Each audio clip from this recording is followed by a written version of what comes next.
Lockdown 4 में उत्तराखंड को zone के आधार पर बांटा गया है। नए नियमों के मुताबिक प्रदेश में कोई भी रेड जोन नहीं है। वहीं सरकार ने उत्तराखंड के लोगों को बड़ी राहत दी है।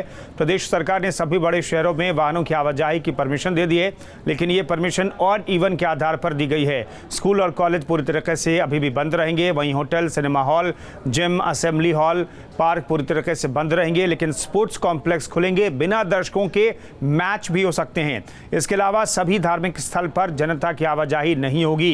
वहीं सरकारी दफ्तर 10 से 4 बजे तक ही चलेंगे। शहर में सैलून को लेकर कोई फैसला फिलहाल नहीं लिया गया है। प्रदेश में कर्फ्यू शाम 4 बजे से अगले दिन सुबह 7 बजे तक लगा रहेगा।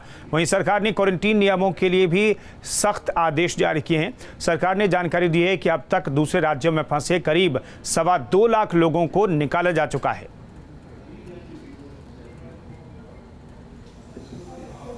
कि ये जो 7 हमने अपने जो नगरीय क्षेत्र चुने हैं, जहां बड़ी संख्या में लोग निवास करते हैं, दुकानें खुलेंगी, लेकिन ऑड इवन के बेसिस पे गाड़ियों का वहां पर संचालन किया जाएगा। जो एक बार फिर से सुन लें, हल्द्वानी, रुद्रपुर, काशीपुर, कोटद्वार, हरिद्वार, रुड़की, देहरादून, सबने लिख लिया। तो ये 7 जहाँ की हम ट्रैफिक में, मतलब जो प्राइवेट वाहन लेकर चलते हैं, तो वो ऑड इवन की व्यवस्था वहाँ पर करेंगे और इसमें विस्तार से आदेश किया जाएगा। लेकिन दुकानें अब पूरे प्रदेश में सभी दुकानें खुलेंगी, एक्सेप्ट जिनको भारत सरकार के उस आदेश से जो वर्जित हैं, जैसे मॉल्स को बंद रखने के आदेश हैं, तो वही यथावत चलती रहेगी। सर, एक जिले से दूसरे जिले और इंटरस्टेट वाहनों को हम नियंत्रण करेंगे। इंटरस्टेट में जो माइग्रेंट्स का, जो प्रवासी हमारे श्रमिक हैं, उनका मूवमेंट तो चलता रहेगा। इस समय तक राज्य में 93 केसेस पॉजिटिव पाए गए हैं, जिनमें से 52 केस रिकवर हो चुके हैं। और इस समय उत्तराखंड में 40 केस ऐसे हैं जो कि पॉजिटिव हैं। आज एक व्यक्ति वो पॉजिटिव पाया गया था और इस प्रकार से हमारी संख्या 93 है। डबलिंग रेट पिछले एक सप्ताह में जो केसेस हमारे यहाँ आए हैं, उन केसेस की वजह से हमारे डबलिंग रेट में गिरावट आई है। यद्यपि नेशनल एवरेज से अधिक है, लेकिन इस समय वो 15.5 दिनों का है, अगर पिछले 7 दिनों का हम एवरेज लें।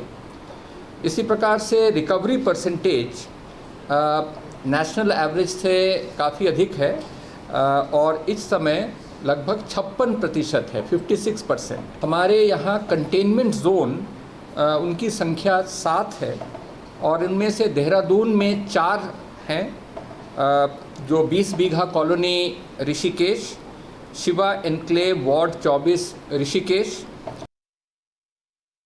इन जोन्स का निर्धारण करना है, उसके ऊपर कार्य किया गया और ये कार्य करने के बाद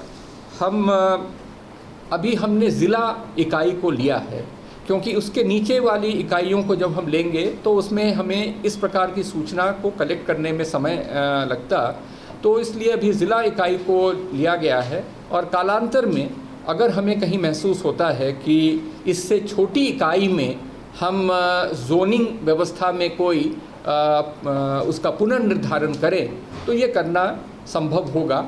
लेकिन आज जो किया गया है उसमें जो मूल सिद्धांत ये रखा गया है कि अगर जो मानक भारत सरकार ने दिए हैं और जो उन्होंने जो रेंज दिया है कि माना क्रिटिकल केसेस हैं, इतने से अगर कम होगा तो क्या होगा, इतने से अधिक होगा तो क्या होगा, इस प्रकार के जो उन्होंने मानक दिए हैं, तो उस पर हम लोगों ने ये तय किया है कि अगर किसी मानक में, अगर किसी 3 मानक में कोई ज़िला रेड कैटेगरी में दिखाई पड़ता है और बाकी 3 मानक में चाहे ऑरेंज हो या ग्रीन हो, तो उसे हम रेड कैटेगरी मानेंगे।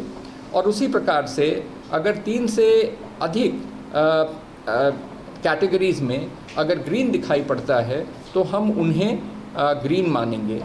इसके अलावा अगर माना ग्रीन और ऑरेंज और रेड का अगर देखते हैं, अगर हम ये पाते हैं कि रेड 3 से अधिक नहीं है तो हम उसे ऑरेंज जोन में रखेंगे। तो इस प्रकार से हम लोगों ने ज़िलों का वर्गीकरण किया है।